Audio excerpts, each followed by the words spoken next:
Hi, and welcome to Federation for Children with Special Needs Facebook Live broadcasts. I am Mary Beth Landy, and today we're going to talk a little bit about connecting your children during this time of crisis, particularly since during self-isolation.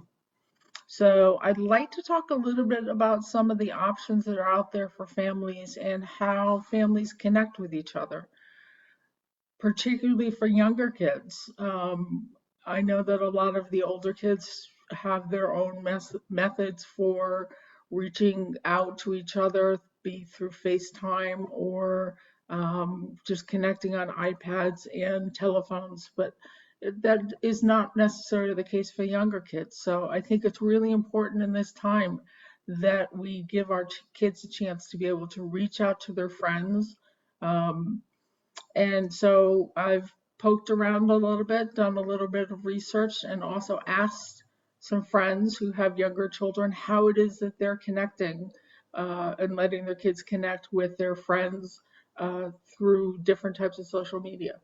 So let's go through some different types and talk a little bit about the pros and cons of them, and also some of the ideas that people have done with their kids so far. So let's talk about some social media platforms for younger children.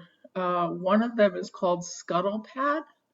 That's ScuttlePad. It is a drawing app that kids can go through and do things with their friends. It is not necessarily a situation where they are seeing each other, but they're interacting with each other. Similar to, many who may be familiar with Minecraft. Minecraft is a program that allows kids to create um, a realm, if you will, that they can go in and create things, build cities, build realms, and they can do that together. So they can interact with their friends, they can talk with their friends, but they're doing it through avatars. They're not actually showing pictures of themselves. Another type of um, media that certainly can be used and is used quite frequently for a lot of people is FaceTime. This is, of course, an Apple product, so it does limit the people who can use it, but FaceTime gives you the ability to be able to talk with someone else, and you can actually do a conference call as well with FaceTime so that they can be on talking to their friends. They can see each other's face, which is very important for a lot of our kids who need to have that facial one-on-one contact because they're not as good on the telephone understanding um, social pragmatic skills such as body language because they can't see each other's bodies. So FaceTime gives everybody a chance to be able to see that in a different format. So many parents are allowing their kids to use their FaceTime, accounts to keep in touch with their friends. There is also Skype. I know some of you may say, well, that's a little bit old, but Skype is still available. It is also free. And it allows people to get in touch again with their loved ones or their friends. Um, there is also on Facebook, if you have Facebook and Facebook Messenger, there is an app for children called Facebook Kids. This happens to be an app that you control. So you need to have Facebook Messenger, and then you set up Facebook Kids so that they can speak to people that you have approved of or friends of yours. So you have to be friends with somebody, um, and what it does is actually automatically generate the name of kids that are friends of children of friends of yours that are on Messenger Kids. So it permeates a list for you that can get you started with that. And then you can invite other people to join on. So it does allow them to have a safe access.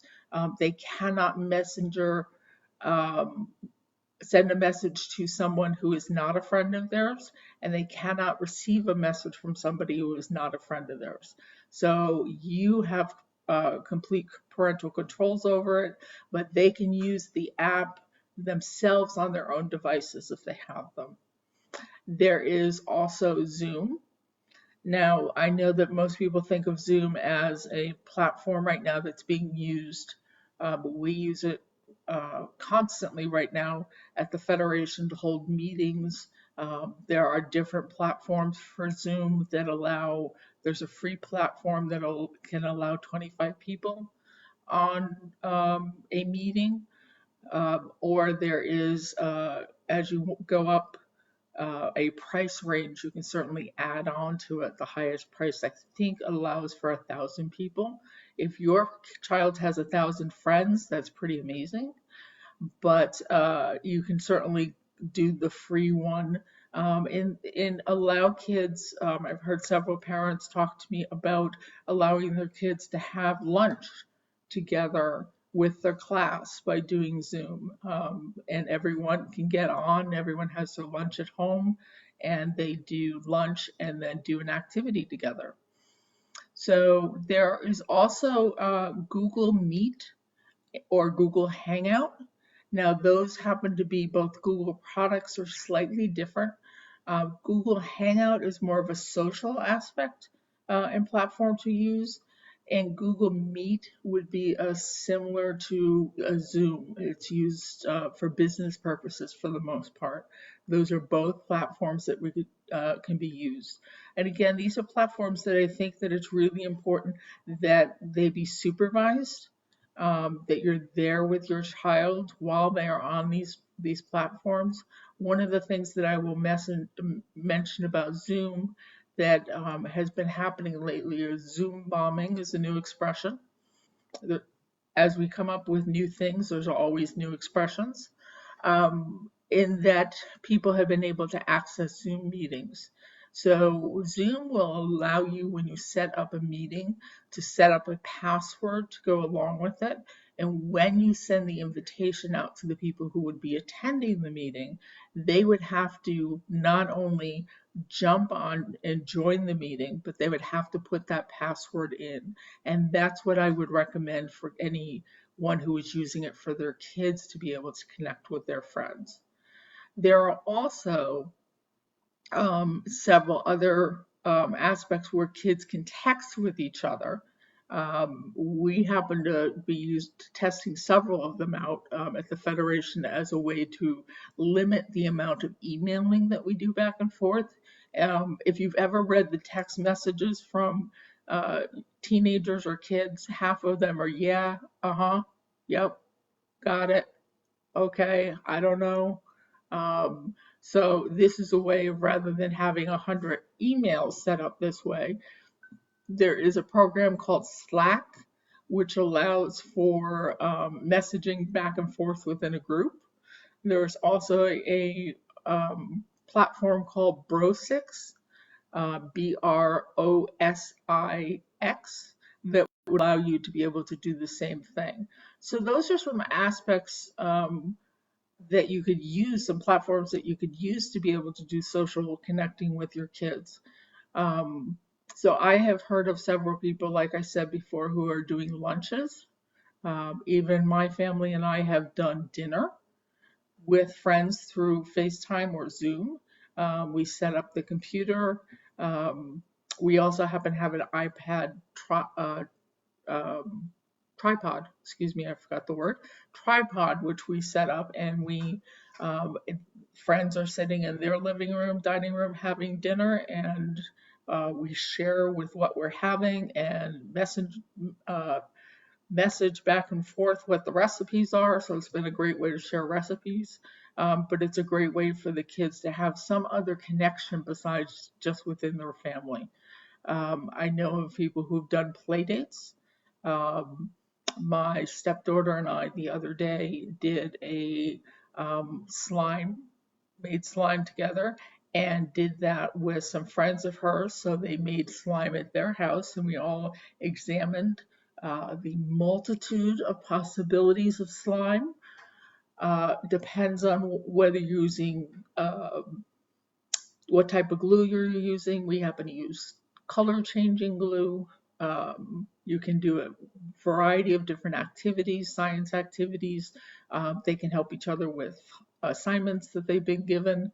Um, so these are some options that would help out for particularly for kids that may have some social pragmatic issues, using regular text or talking to someone on the telephone.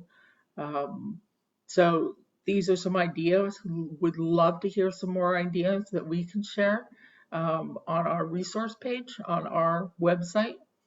If you need some assistance from the Federation, we are open and working remotely and busier than ever, but we would love to hear from you.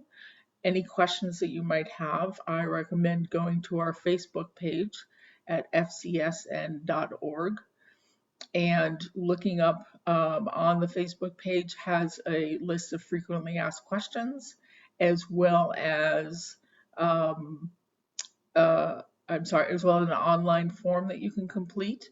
That form would be asking you what questions that you have and some contact information so we can return your call. We will get back to you as soon as possible. We do have the call center is up and running, as well as any of our information specialists are working and we'll get back in touch with you. And I see actually one person has suggested a Google app that's called Google Duo app, which is free. But you need to have a Gmail account, but it allows multiple people to be on a video call. So it's a great way to be able to share again, particularly with friends. I have heard of some friends that have gotten in touch with the grandparents, and the grandparents will read bedtime stories to the grandchildren through virtual media. I know that in our household, I happen to have a 1.5-year-old granddaughter, and my stepdaughter has to read to somebody for 10 minutes a day, read out loud. So she's reading out loud to my granddaughter, who's in the other part of the state, and it's a great way for them to keep a connection going when we are not able to see each other. So please feel free to send us ideas. You can post on our Facebook page. You can certainly send them in. We are hosting tomorrow at 2 o'clock. We will be hosting Fact Friday. So I highly recommend you check that out. That is a very informative day. And keep checking in with us at 2 o'clock weekdays for our Facebook Live posts. And I thank you for joining us today. So have a great day and enjoy spending some time with your friends and your kids' friends. So thank you and have a good day.